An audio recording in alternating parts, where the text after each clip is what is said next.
Title: My brother ruined my wedding, and maybe my life. We were closer than blood. When people say we were like brothers, they usually mean they were close. But my brother Ryan and I didn't have to say that. We were brothers, real ones. And for the first 25 years of my life, he was the person I trusted more than anyone else in the world. We grew up in a small town where everyone knew everyone, and our parents ran a family hardware store. From as far back as I can remember, Ryan and I were inseparable, climbing trees, building forts, racing our bikes down the hill so fast that Mom would scream from the porch. We fought, sure, but 5 minutes later we'd be laughing again. When we got older, we started dreaming about working together. Ryan was creative, the kind of guy who could turn a pile of wood and fabric into something beautiful. I was better with business, planning, organizing, handling clients. We talked endlessly about starting a company together someday. Something to do with design, maybe event decor, something that mixed both our skills. People used to joke that we were like two wheels on the same bike. But bikes crash sometimes. That ended everything. It all went wrong 5 years ago. Our parents decided to retire and sell the hardware store. Ryan wanted to buy it and turn it into a workshop for his design projects. I, on the other hand, thought we should sell it and use the money to start the business we'd always dreamed about together. I thought it made sense. He thought I was betraying the family. The fight was ugly. He said I was selfish. I said he was short-sighted. He yelled that I always tried to be the smart one. I told him he'd never finish anything he started. And then he threw a hammer at the wall right next to my head. After that, we stopped talking. Completely. He moved out of town. I blocked his number.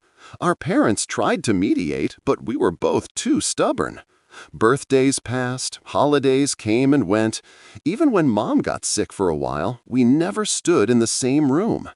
I told myself I didn't care, but the truth is, I missed him every day. A wedding and a fresh start. Years later, I met Emily. She was the kind of person who made everything calm, even my own chaos. After 2 years together, I proposed, and we started planning a small but beautiful wedding. Outdoor ceremony, soft lights, rustic flowers, something simple but elegant. Planning a wedding is stressful. Between the venue, catering, music, and family drama, it's a lot. So when we finally found an event decor company online that seemed perfect, I felt relieved. The company was called Aurora Design and Events. Their website was stunning, minimalist layout, incredible photos of previous weddings, glowing reviews. The style matched exactly what Emily wanted. The contact name was R. Evans. I didn't think twice about the R. We exchanged some emails, set a meeting with one of their coordinators, not the owner, and everything went smoothly. They were professional, detail-oriented, and even offered a discount for full package decoration and lighting.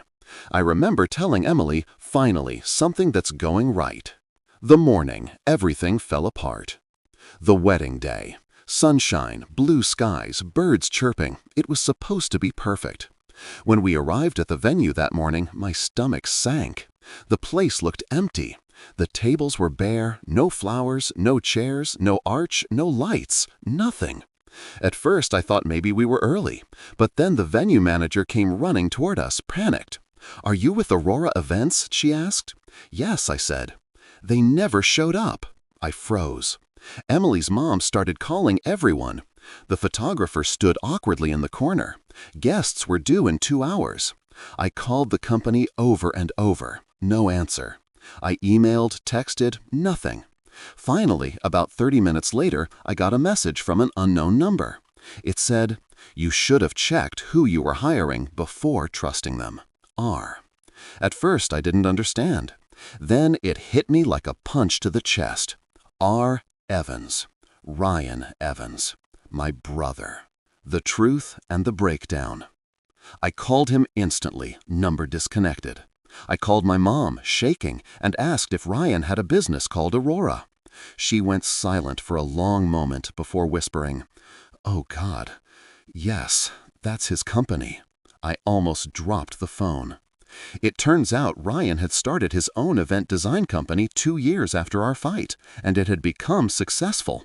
But apparently, when he found out that I was the client, he told his entire team to pack up and leave the project immediately. They had everything ready, flowers, furniture, lighting, but he canceled the delivery out of spite. I couldn't believe it. Emily was in tears. Her makeup was ruined. Her parents were furious. We tried to salvage what we could, rushed to a local florist, borrowed chairs from the venue's storage, used string lights from the restaurant next door. The ceremony still happened, but it was chaotic. People were hot, uncomfortable, confused. I couldn't even look at my wife properly during the vows because all I could think about was him. That night, after everyone left, I sat outside the venue and stared at the dark sky. It should have been the happiest day of my life. Instead, it felt like a funeral for everything I ever loved.